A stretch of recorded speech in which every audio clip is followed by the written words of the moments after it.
जय माता। ज्ञान की बातें सुनने पढ़ने से लाभ नहीं होता, उस पर अमल करने से होता है। राजा भानु प्रताप के विशाल महल में एक सुंदर वाटिका थी जिसमें अंगूरों की एक बेल लगी थी। वहां रोज एक चिड़िया आती, मीठे अंगूर चुन चुन कर खा जाती और अधपके व खट्टे अंगूरों को नीचे गिरा देती। माली ने चिड़िया को पकड़ने की बहुत कोशिश की पर वह हाथ नहीं आई। ताश होकर एक दिन माली ने राजा को ये बात बताई। ये सुनकर राजा को आश्चर्य हुआ। उसने सोचा इस चिड़िया को वह खुद पकड़ेंगे और उसे सबक सिखाएंगे। अगले दिन वह वाटिका में छिपकर बैठ गए। जब चिड़िया अंगूर खाने आई तो राजा ने उसे पकड़ लिया। वह चिड़िया की गर्दन मरोड़ने ही वाले थे कि चिड़िया बोली, "ये आज ना, मैं आपको ज्ञान की 4 महत्वपूर्ण बातें बताऊंगी।" राजा ने कहा, "जल्दी बोलो।" चिड़िया बोली, "पहली बात यह कि हाथ में आए शत्रु को कभी मत छोड़ो।" राजा ने कहा, "दूसरी बात?" चिड़िया ने कहा, "असंभव बात पर भूलकर भी विश्वास मत करो। तीसरी बात यह है कि बीती बातों पर कभी पश्चाताप मत करो।"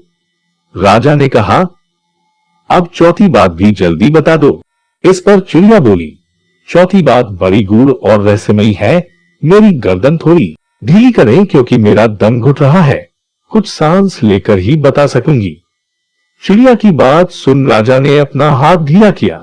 बस चिड़िया उड़कर एक डाल पर बैठ गई। राजा भौचक उसे देख रहे थे।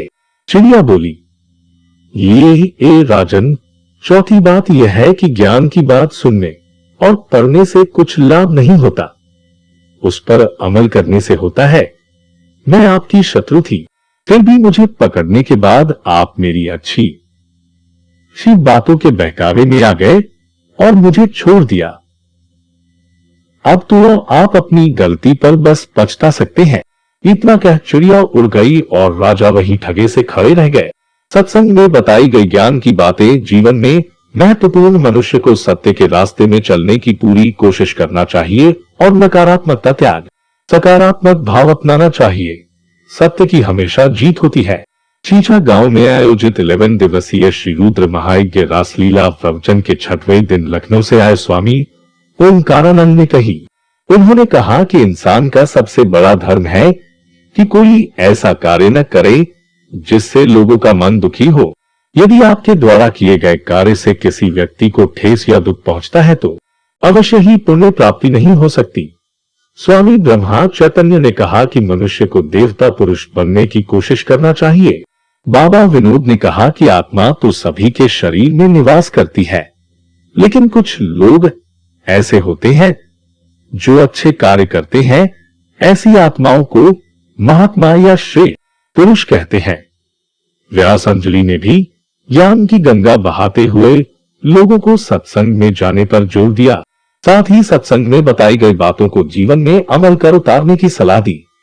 गांव में सुबह से ही भक्ति भाव का माहौल दिखाई दे रहा था। सैकड़ों की संख्या में पहुंचे श्रद्धालुओं ने यज्ञ मंडप की परिक्रमा कर भगवान शिव की आराधना की। दोपहर बाद से मेला मैदान में भीड़ एकत्र होने लगी थी। देर शाम वृंदावन मथुरा के कलाकारों द्वारा आयोजित रासलीला में मीराबाई का सुंदर मंचन प्रस्तुत किया गया। इस मौके पर ग्राम प्रधान प्रेम नारायण सिंह, राजन सिंह, जयपाल सिंह, संतोष कुमार, श्री नारायण सहित तमाम लोग मौजूद रहे। बिना गुरु के नहीं मिलता है ज्ञान, गुरु का हमेशा करना चाहिए सम्मान। चाणक्य की चाणक्य नीति कहती कि बिना गुरु के ज्ञान की प्राप्ति संभव नहीं। जीवन में गुरु की क्या भूमिका है, इस पर चाणक्य ने कुछ बातें बताई है। गुरु ज्ञान का कारक है। चाणक्य के अनुसार गुरु से ज्ञान प्राप्त होता है। गुरु अपनी शिक्षा और अनुभव जो ज्ञान प्रदान करता है वो ठीक उसी प्रकार से जीवन में काम आता है जिस प्रकार से एक रोगी के लिए औषधि दवा जिस प्रकार से रोग को नष्ट करती है, उसी तरह से ज्ञान हर प्रकार के अंधकार को नष्ट करता है और जीवन में रोशनी प्रदान करता है। गुरु बिना सफलता संभव नहीं है। चाणक्य के अनुसार जीवन में सफलता तभी प्राप्त होती है जब सही और योग्य गुरु की प्राप्ति होती है।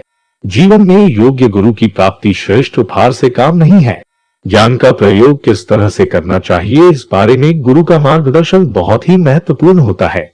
इसलिए जीवन में सदैव गुरु का सम्मान करना चाहिए। माता दी, धन्यवाद।